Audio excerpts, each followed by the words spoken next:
Good morning, everyone. Good morning. Welcome to Pediatric Grand Rounds. If we could all find seats, I'd be grateful. Thank you all. As many of you know, we lost our friend and colleague, Dr. Dina Hafkash, on Tuesday morning. Dr. Hafkash's contributions to our department, our institution, and pediatric healthcare were enormous. Her loss is great, and she is missed. I would be grateful if you would join me for a moment of quiet reflection in memory of Dina.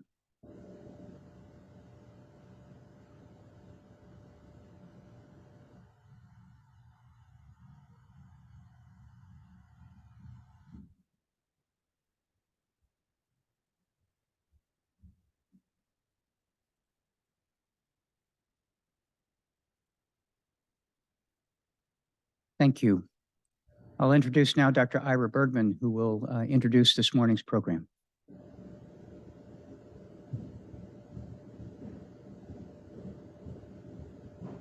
I thank you all for coming. I'm going to introduce our speakers.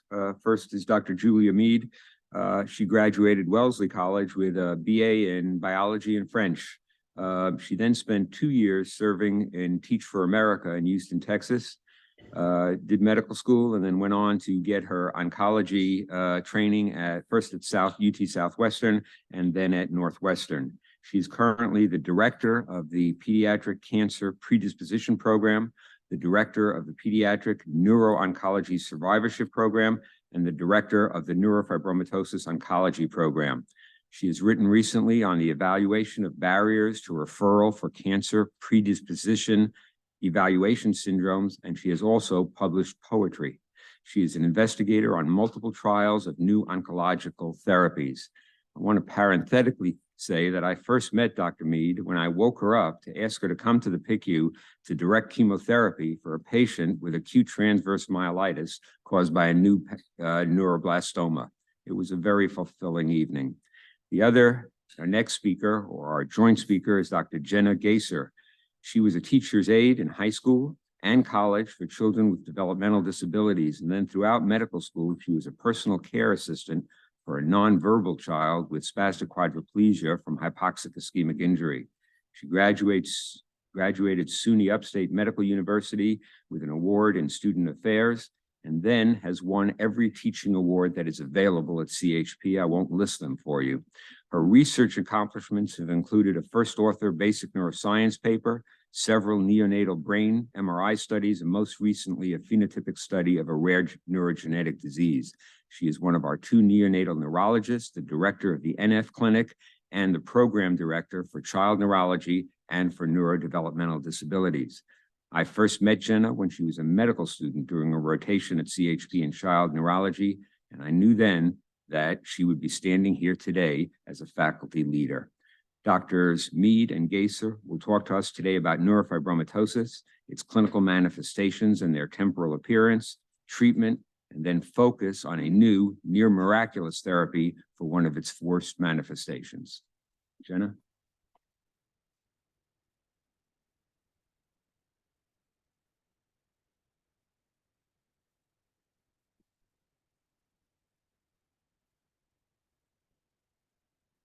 Good morning. Thank you for inviting us today for Grand Rounds. We're excited to talk about neurofibromatosis type 1, which I will from now on refer to as NF1, so I don't, stumble over it, which is a very old disease, and we're the exciting new treatments. I'm a consultant for Alexion. So we're going to discuss the new published 2021 diagnostic criteria. I'm going to discuss the common neurologic comorbidities associated with NF1, and then Dr. Meade's going to describe the Plexiform neurofibromas and their new treatments. So to get you excited about NF1, NF1 was coined in 1882 by Friedrich von Recklinghausen, which von Recklinghausen has 17 letters in it, which was in the corner of every step 1 book, to remind you that it has been mapped to the 17th chromosome, long arm Q11.2. which was found in 1990, actually published in 2 papers, a Science and a Cell paper. The initial clinical criteria were described in 1988, which most of our current interns were not born then.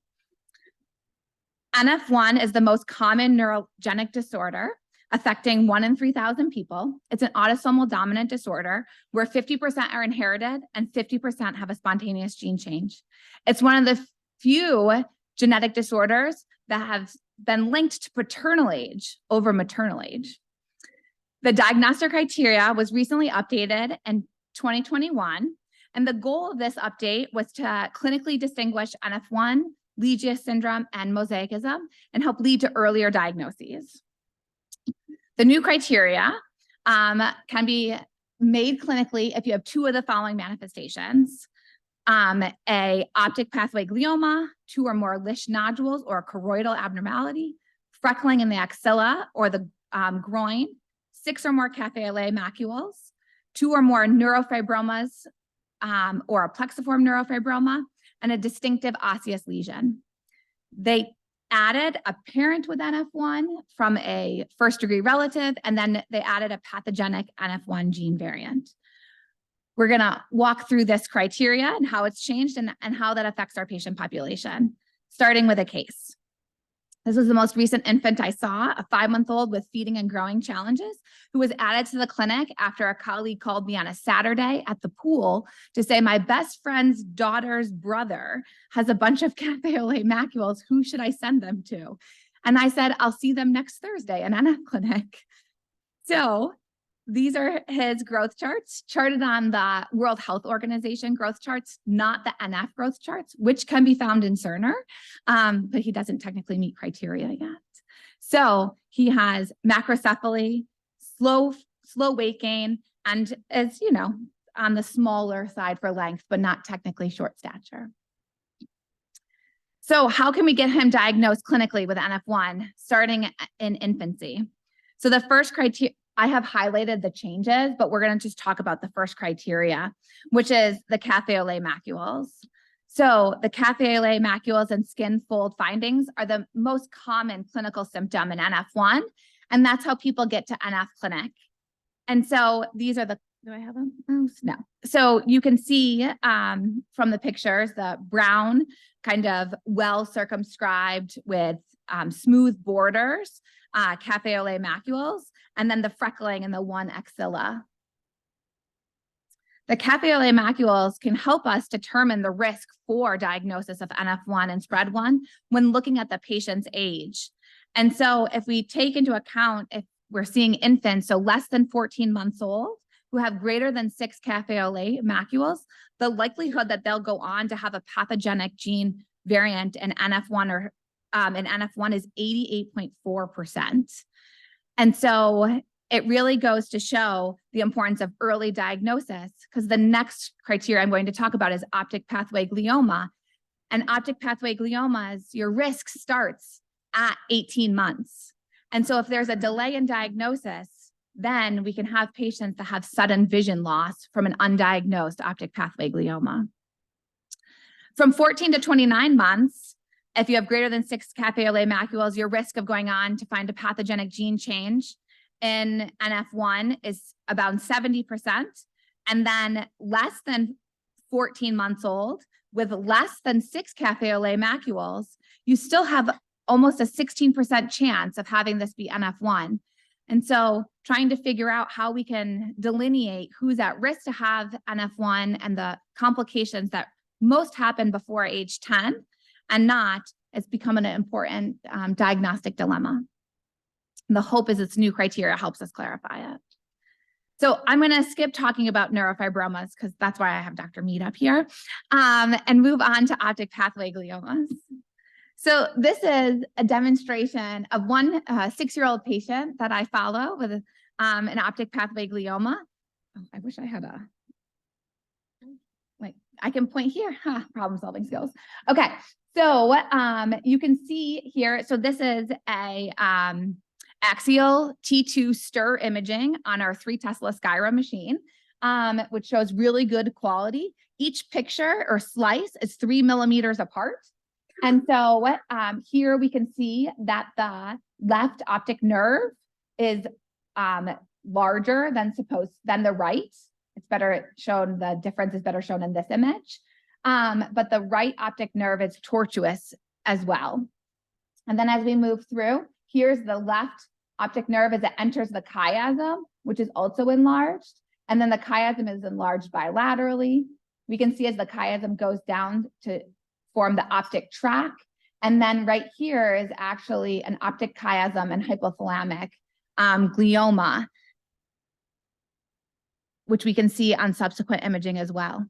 The criteria used to just be the presence of an optic glioma, and now it's been changed to really call it an optic pathway glioma. And I'm constantly reminding insurance companies that the optic pathway starts at the eyeball and ends in the occipital lobe. And so an orbit MRI alone is not sufficient to diagnose an optic pathway glioma, that I need both a brain and orbit MRI to be able to see the entire pathway. And so the optic pathway gliomas can involve any part of the nerve, the chiasm, the tract, the fibers to the LGN, and then those optic radiations, both the temporal and parietal loops, called Meyer's loops that you might remember from second year medical school, to the occipital lobe. And so most patients with optic pathway gliomas are asymptomatic, but it can cause sudden vision loss. And so here we screen to make sure that there's not rapid growth.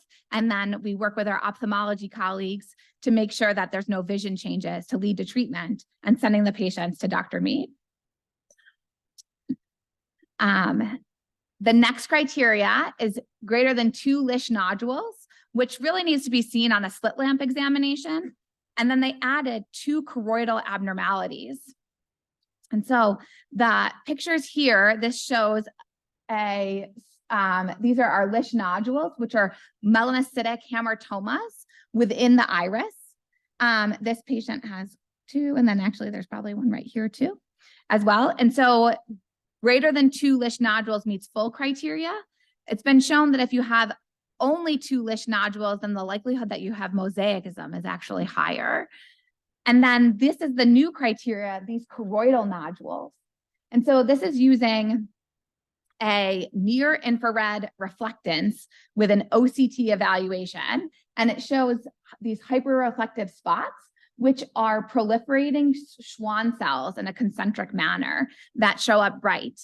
And in newer research, what it showed is that patients and both children before age 5, when Lisch nodules are more commonly seen, and in adults without Lisch nodules, these choroidal abnormalities were seen, and it can help confirm a clinical diagnosis of NF without genetic testing.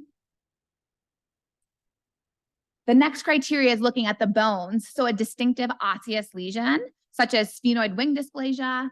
They changed it. It used to be thinning of the cortex of the long bones with or without pseudoarthrosis. And now it's a more descriptive term. It's anterior lateral bowing of the tibia, which was actually the common finding that was seen in the long bones. And so this right here is showing that bowing, anterior lateral bowing of the long bones. And then the initial criteria was thinning, but what actually is seen is cortical thickening of the bones in addition to that bowing, which can be seen kind of best right here. And then this is a very dramatic picture showing the absence of the sphenoid wing of the skull. I always have to remember where that sphenoid bone is. And that can lead to proptosis or downward displacement of the eye. I always joke that I'm trying to diagnose people all the time. And so Quasimodo, did he have NF1? And so, which I did confirm it's a fictional character, but written in the 1800s when NF1 was described. So it is possible. And so these distinctive osseous lesions are rarer to be found, but are very specific for NF1. Whenever I see CT scans or x-rays, I always like to remind pediatricians, we're always cognizant of our x-ray exposure to patients, but in patients with NF1, we need to be extra careful because they already have one gene change that places them at increased risk for cancer. And so in the NF clinic, we actually send all of our patients to the surgeons that might need to help the patients to do their imaging, because we want to minimize all radiation risk. And so I wouldn't want to order x-rays and then have the orthopedic surgeons say, I ordered the wrong x-rays, I need these x-rays. So for all general pediatricians and emergency room physicians, this is one of the most important pieces, is to limit their x-ray radiation. So back to our case. So we have this 5-month-old with feeding and growing challenges. He has greater than 15 cafe au lait macules, but no other family history, no other criteria. And so how can I, once again, diagnose him accurately as soon as possible to limit kind of unnecessary testing in the future? This demonstrates the timeline to clinical diagnosis. And so using the old criteria, it could take up until early toddlerhood to really be able to determine clinically if someone has NF or not. And so we would start screening for optic pathway glioma starting at 18 months, even in patients who are then found to not have a pathogenic variant or ultimately meet clinical criteria for NF1.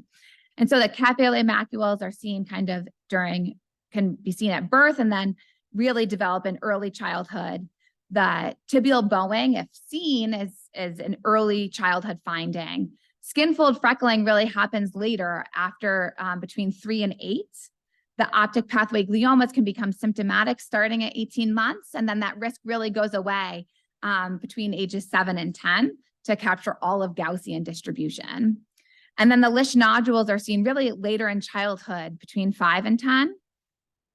Scoliosis, which isn't a criteria, but is something that we follow very closely because it can cause a lot of dysfunction in patients with NF1, also happens later in childhood. The cutaneous neurofibromas, which is what the parents are most concerned about when someone refers them to NF clinic and they Google neurofibromatosis. Those are really seen later in childhood and mainly in adolescence, as there's a large hormonal component to their development. And then diffuse plexiform neurofibromas, which is what Dr. Meade's going to talk about. The tumors of the face and neck can present actually before age 1. And then tumors of the other bodies happen later in adolescence. And then what we worry about is missing a malignant peripheral nerve sheath tumor, which is why we're so happy to be able to collaborate so closely with oncology so we can co-follow these patients and make sure they get adequate and prompt treatment. So for our patient who's 5 months old, really in order to make a clinical diagnosis, and at the earliest stage, the next step would be to do genetic testing. And so through NF Clinic, we actually can get genetic testing approved through insurance, and we send all of our testing to the University of Alabama, which has the largest biorepository of phenotypic information regarding the NF1 gene changes. And so this can result in an earlier diagnosis. And on average, it takes between 3 to 6 months from the time they're seen in clinic until we can get insurance approval, the blood drawn, and then the results back from UAB. The other reasons why we'll do genetic testing is there are some newer genotype-phenotype correlations where we can understand if the gene change is associated with a milder phenotype or actually higher risk for malignant peripheral nerve sheath tumors. It's to help us differentiate the differential diagnosis for cafe au lait spots, include something called Legius syndrome, which is a gene change in SPRED1, which has the cafe au lait macules and freckling, but doesn't have the tumors associated with it. And then also other RASopathies. And then lastly, it can be used for advanced reproductive technology. And so I recently saw an adult who wanted to proceed with IVF treatment and needed her exact gene change before she could proceed with her advanced reproductive technology. And then mosaicism is very challenging in NF1. Some patients don't meet criteria, or they will meet criteria in only a part of their body. And so doing genetic testing can help us determine their underlying mosaicism for both surveillance of them, but then also their reproductive risks moving forward. So what do we do now in NF Clinic once you've been diagnosed with NF1? So we actually follow a lot. So we make sure that there's no vision concerns and then work very closely with our neuro-ophthalmologist, Dr. Patil, and a new ophthalmologist, Dr. Fasiyuddin, who has a clinical interest in NF1, which is great to have two ophthalmologists that we can collaborate with. We manage their headaches. So 50% of NF patients, up to 50% of NF patients have headaches without kind of correlating tumors or other symptoms. There's very significant developmental and school progress challenges. So 20% of patients will be diagnosed with a specific learning disorder, and up to 75% of patients will have an underlying learning difference requiring support, which for me means a 504 diagnosis letter to be able to get them the extra help they need in school. We surveil their behavior. There's a high comorbidity with ADHD, specifically ADHD inattentive type and combined type, but not hyperactive alone type. And then, which we can treat through the NF clinic.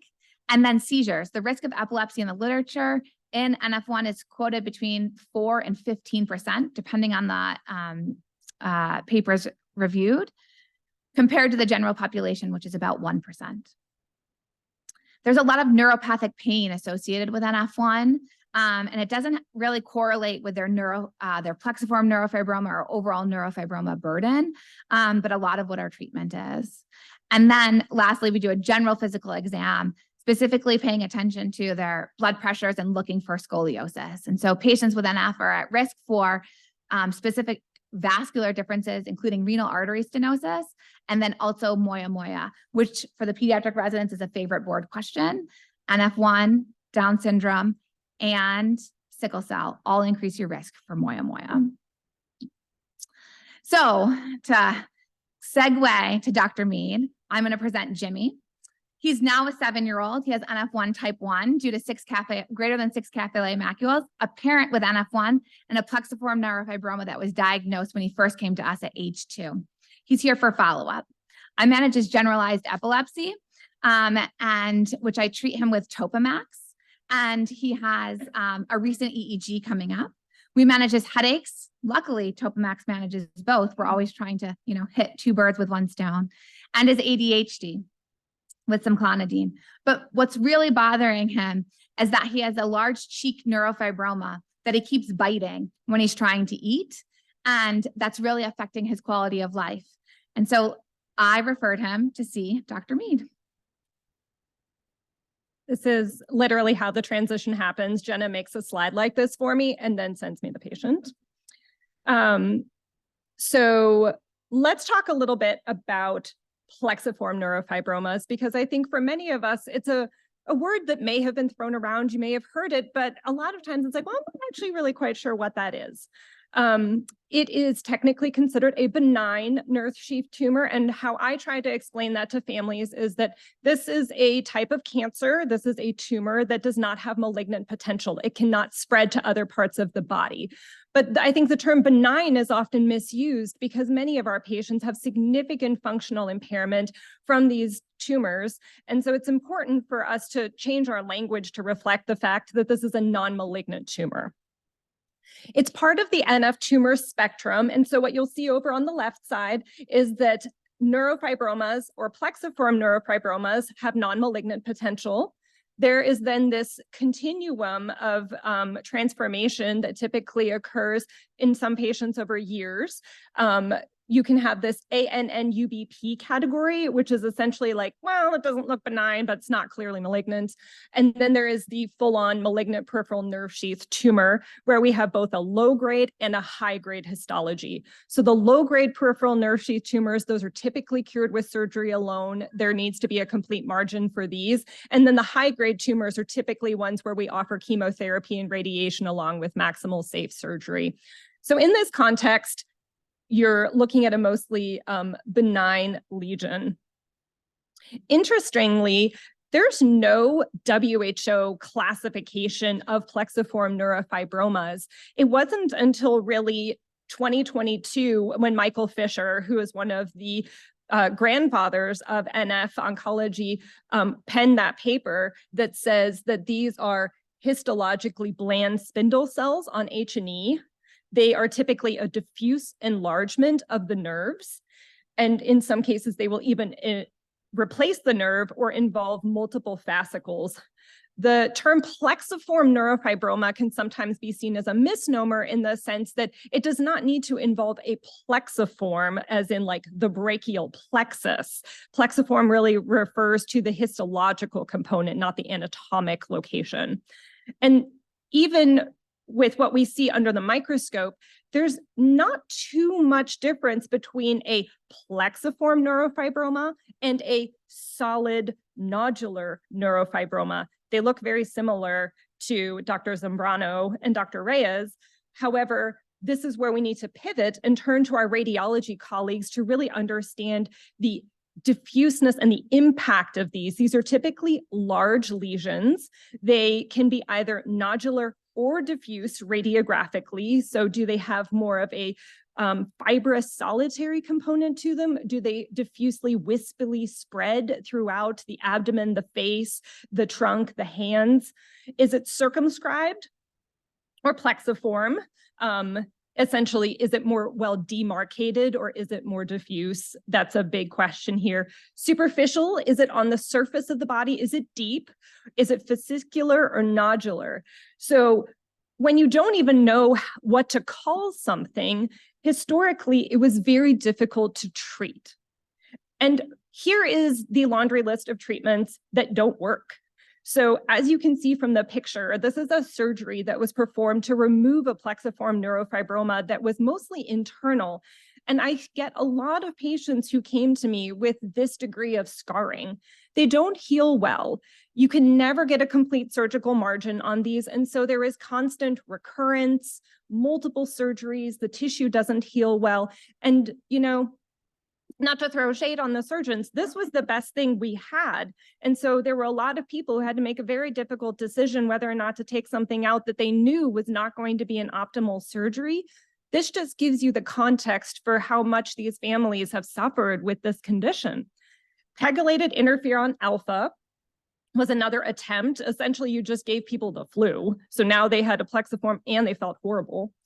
Chemotherapy was tried, radiation therapy was tried. And again, to Jenna's point, radiation therapy is not a good idea in somebody who has NF1. We have data in the neuro-oncology space that children who received radiation to treat their optic pathway gliomas have a higher risk of transformation to malignant glioma and an earlier death than those who were treated either with chemotherapy alone or who were observed. And so the trend in neuro-oncology and in NF oncology has really been to back it down and do less with cytotoxic treatments and radiation and more with these new treatments that have come down the pipe that you're all really pumped to hear about.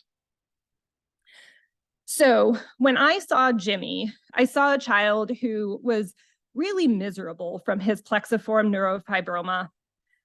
As you may remember, or as the Greeks have taught us, facial asymmetry is one of the most difficult things to manage in human existence because the symmetry of the face is what the Western world considers beautiful. So if you have an asymmetric face, you are instantly pegged as not beautiful, not good looking. And that leads to a lot of teasing, staring, awkward questions for these children. Depending upon the location of the plexiform neurofibroma in the head and neck, you can even have vision loss. I have a girl I take care of. Her plexiform is located over the eye, and it has completely pushed her eyelid down, so she only has monocular vision. In some ways, the location can cause airway compromise. So you have this big plexiform sitting right here, difficulty swallowing, stuttor, all sorts of problems. So again, the idea that these are benign, I think, is, glossing over a significant issue for this patient population. And so when Jimmy came to me, I was a first-year attending. I just finished neuro-oncology fellowship at the university or in Chicago, and I had kind of heard about MEK inhibitors. I'd seen my attending treat like one kid with them. And so Louis Rapkin came into my office one day and was like, "Hey, Julia, there are all these people that Dr. Gaesser is sending to us, and we don't really have anything for them, but we hear that there are these new MEK inhibitors. Can you can you like do something with that? And I was like, absolutely. And I will tell you, sometimes saying absolutely when you have no idea what you're getting yourself into is the career move of a lifetime. Because this paper hit. So this is the watershed paper that showed that MEK inhibitors are effective in children with inoperable plexiform neurofibromas. And you'll note in the lower right-hand corner that this was published in 2020. So in 2020, I was already in attending for like two years. So this wasn't even out. This was the rumblings were through the NF community. This was just wild because of this curve. So again, this is not an overall survival curve. Let's keep in mind, this is not a fatal condition. This is progression-free survival. So this is, does your tumor grow? So that's on the y-axis, and then time on the x-axis. And you can see that the natural history for children with NF is that these tumors grow all over their body, right? They are enlarging in the face, they're enlarging on the hands, they're enlarging intra-abdominally, causing them all sorts of issues and symptoms. And with selumetinib, this stops. We're going to get into the MEK inhibitors a little bit more, but I just want to show you that this is the most impressive figure that you can have in a clinical trial, in a phase 2 clinical trial of a medicine where before all you had was surgery. On top of that, we noticed that the clinical outcome measures for these patients were off the charts. Their total quality of life showed significant improvement. Pain interference was better. Their pain intensity was lessened. Their range of motion increased. They had increased strength. For those patients who had bladder involvement, they became more continent. And so you can just imagine that here you have somebody who is just chronically suffering from their plexiform neurofibroma, not only seeing it physically shrink, but also seeing massive improvements in their quality of life. And so people were beating down the door here at CHP to get this. They were like, where can I get this medicine? And before Jenna and I really established this program, they were going elsewhere. We had people going down to the NIH, we had people going to Cincinnati, but they weren't being treated here in their community. And so what we ended up doing was we opened an expanded access protocol, which was a little wild, I'll tell you that. There's a lot of IRB stuff involved in that, especially because the company that was actually distributing the medication was based in Sweden. Fortunately, I didn't have to figure out how to speak Swedish, but definitely it took me about 7 months to get this expanded access protocol open. And Jimmy was one of our first patients to be enrolled. And this is a picture of a child on the clinical trial, but had a very similar plexiform to Jimmy. Jimmy's is actually a little worse. And you can see on the left-hand side that you have this bowing out of the neck, clearly asymmetric, clearly problematic. And over time, you could see that it was growing. And as soon as you started treatment, the lesion started to regress. Linda, thank you for staying, because here's the mechanism slide. Linda McAllister loves mechanism slides, and so I put this in specifically for her. So how does this work? So as you can see, the NF1 gene here in this lovely yellow area is part of the GTP RAS pathway. And the downstream signaling in this particular aspect leads to cell proliferation. So more cells, more division, tumor formation through RAF, MEK1 and MEK2, further downstream through ERK1 and ERK2. And essentially what selumetinib and trametinib and mirdametinib do is they shut this down. The way I explain this to my families is, you remember that childhood game of telephone where the message would just keep getting wilder and wilder? Essentially, we cut the telephone line and there's no further downstream communication. The tumors don't get that growth signal anymore and they quiet down. These are the main medications that we use in our practice. Selumetinib is the one that most families and most providers are familiar with. It also goes under the trade name of Koselugo. It is a capsule that is taken on a twice daily continuous schedule. So you're on it twice a day, every day, pretty much all the time. It is there is a 3-hour NPO time per dose. So this is a hassle. I'm not going to tell you that this doesn't come with trade-offs. 2 hours in the morning, you can't eat. Then you have to take your medicine. Then you can't eat for another hour. Then you have to do it all again in the evening. This is rough, especially for a little kid. This is the only FDA-approved, commercially available medication for plexiform neurofibroma. So I can write a script for this and your insurance has to cover it. Mirdametinib is a newer version. It is just finishing its phase 2 clinical trial in children. This is available as a capsule and as a liquid. So we're able to administer this to younger children because, I don't know, the last time you got a 2-year-old to swallow capsules, it is not easy. Liquid, great. So now we're able to go down to the younger spectrum. This is twice a day, 3 weeks on, 1 week off, kind of like birth control pills is what I tell people. And there is no NPO status. It is currently only available through the clinical trial, which is close to accrual. And we're going up for FDA approval probably next summer. And compassionate use, which is essentially a single patient IND, which I will tell you, those take a ton of work. I've done about 4 of them by now, and they take like weeks and months of work to get through. And thank you to Doreen Semigi for all of her work in helping these kids get access to medicines they need. Trametinib is your last real viable option. It comes as a tablet or as a suspension. So before mirdametinib, for the really little ones, I would put them on trametinib. This is a once daily medication and it's continuous. It has the same NPO goat rope as selumetinib. And it has had a clinical trial for plexiform neurofibroma. It has some commercial coverage. It's not as popular as selumetinib, and some of this is also market forces. For those of you heavily into MEK inhibitors, there's also binimetinib, there's also cobimetinib. These are other MEK inhibitors, but they're just not as popular or commercially available. They're not as well tested in children as these 3. And so these are the ones you are really going to see in clinical practice. What is fascinating is that the phase 2 clinical trial of selumetinib was only in children.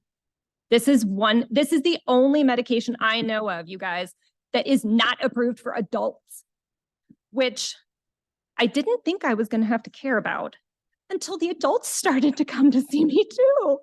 So then it got real wild. Like, can you imagine having like a 40-year-old in your office who's like, I really need this medication. And nobody on the adult side had access to this. They had never heard of it. They don't use it. So again, saying yes to something may define your career, because I have really had the privilege and the pleasure of taking care of people across the age spectrum who have benefited from this medication. Now, as you probably know, medications are not benign. So there are side effects, and we're going to start with the nuisance edition. So rash, paronychia, GI problems. These are nuisances. They are a reason that people discontinue this medication. So I'm not going to say that they're, they're problematic enough, but we can get you through it if you're really committed to being on it. The rash is an acneiform rash. They get blazing acne. I tell them, I'm going to turn your face into a hamburger for my teenagers. I typically have to send them to a dermatologist to co-manage this. So thank you to Nadia Sundless, who is the guru of skin manifestations of MEK inhibitor side effects by now. And they are typically on a retinoid. They are on benzoyl peroxide. We've had some people on isotretinoin orally because it is that bad. It typically happens the first 3 to 6 months of being on this medication. And like I said, it's worse for my teenagers. My younger kids, it's not as bad. The other thing that you can get are these paronychia of the fingers and toes, classically the great toe. I've had people have to have foot surgery for this. Like they've literally had to have the nail cut out because they have just gotten recurrent, painful pustular lesions on their toes. They can't wear shoes. So again, it's a nuisance. And a lot of times I'll have to send in some, topical antibiotics or refer them to a podiatrist. And then there's a little bit of GI distress. This is typically within the first couple of days of starting the medication. It's not a long-standing thing. There are some other nuisance side effects that I didn't specifically mention. This medication is not supposed to cause hair loss, but the reality is that there is a thinning and there is also a bleaching of the hair. So my blonde kids become platinum blonde. My dark-haired kids become like dishwater blonde. And there is a loss of hair. So for my African-American patients with dreadlocks, I do have to specifically tell them the weight of your dread may pull your hair out. And so there is a different set of issues for people depending upon their hair type. And this is all things that like no package insert is going to tell these people. This has really been based on my experience. And it's been, it's been a real privilege to go through this journey with patients and be able to have one experience that I have with a patient help the other patient to know, be careful how tightly you wind your hair. In terms of serious side effects, these are the big two: cardiomyopathy and retinal vein occlusion. So MEK inhibitors can cause a reversible, typically systolic dysfunction. So they essentially have like dilated cardiomyopathy. These patients need frequent monitoring, and I'll go over that on the next slide. But thank you again to Kirsten Rose Felker for all of her support in reading these echoes for me. A lot of these echoes are quirky because my patients can also have a pectus excavatum or some other types of bowing of the chest. And I actually didn't know how operator dependent an ejection fraction is. So it has been a real pleasure to collaborate with people across the institution to provide the best care for these patients. I have had one patient who actually went into heart failure on this medicine, and it happened to be my 40-year-old who had uncontrolled hypertension. So that was great because I got to collaborate with, well, it wasn't great for the patient, but it was great that we had our colleagues on the adult side, Josh Levinson, who I sent this man to, and man, a little bit of digoxin, bit of hypertension management, we're able to go back on his medication for his giant plexiform of his leg. So definitely it's a real thing. It does have to be acutely monitored. And I tell my patients, don't let this go. I realize it's a hassle to get an echo, but it's really important that we keep you safe. Retinal vein occlusion is more of it's very, very rare. I have not had this happen to me yet, but it is a sudden dimming of the lights. All of a sudden, you just lose vision. And so that's why they have to be plugged in with our ophthalmology colleagues, because if you call me and you tell me that you have vision loss, there is nothing I can do about it. You have to get to the ER, and ophtho has to suck out that little clot. So that's why we have them all establish care with a local ophthalmologist or here. In terms of monitoring, monitoring is all relative, right? I also give cytotoxic chemotherapy where you have to come twice a week. This is a burden. It is not the worst burden that you could have. The first year, they get a baseline and then quarterly echoes, an annual ophthalmology exam, and an annual CBC, CMP, and CPK. The CPK is always elevated. So I don't get wrapped around the axle for this. Again, this is one where you have to be really thoughtful in your Black population because Black children often have an elevated CPK. And if you yank them off their MEK inhibitor every time you see a CPK of 600, you're not really doing that person a service. You do need to make sure that they are actually clinically symptomatic, that they actually have rhabdomyolysis. And so be thoughtful with your toxicities that are really only lab-based without any clinical consequence. I really try to keep my kids on their medicine as best as possible. Subsequent years, it's an annual eye exam and annual labs as in the first year, and the echo spaced to twice a year. So here's Jimmy again. Jimmy's been on this medicine for 4 years now, and I think you can really appreciate what a difference it's made. I wish we had photographs, but I think you can just imagine how much better this Plexiform looks and how much better Jimmy feels. And so it has been a short journey, but a wild ride for both Jenna and myself. When you think about the fact that the phase 2 of selumetinib started in 2015 when I was a resident, and the selumetinib was actually found to have clinical benefit when I was a second year attending, you'll appreciate that we really got into this like on the cusp of an incredible new change in care for these patients. There are definitely more clinical trials coming down the pipe. Again, selumetinib still needs to go through the phase 2s in the adult population. It's now being compared head to head in optic pathway gliomas. Do we even treat with carboplatin and vincristine anymore? Or do we just go to a MEK inhibitor for somebody who has NF1?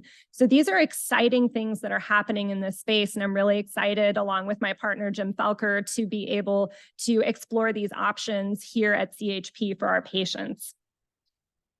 There are still a lot of questions that remain with these MEK inhibitors. And I think, prima facie, how long should you be on this?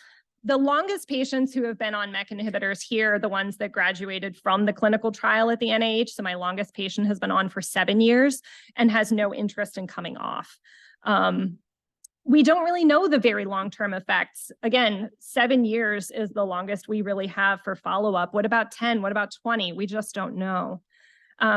Is there an impact on fertility? We don't think so, but we're not sure. And certainly this is not a medication you should try to get pregnant on or try to get somebody pregnant on. Is there a need for combination therapy if you have escape? If your Plexiform grows, do you need a combo MEK-ERK inhibitor? So these are really exciting questions that I'm looking forward to being a part of. And Jenna and I would like to thank you for your support and your attention. It's been an absolute pleasure to spend the morning with you, and we're happy to take any questions.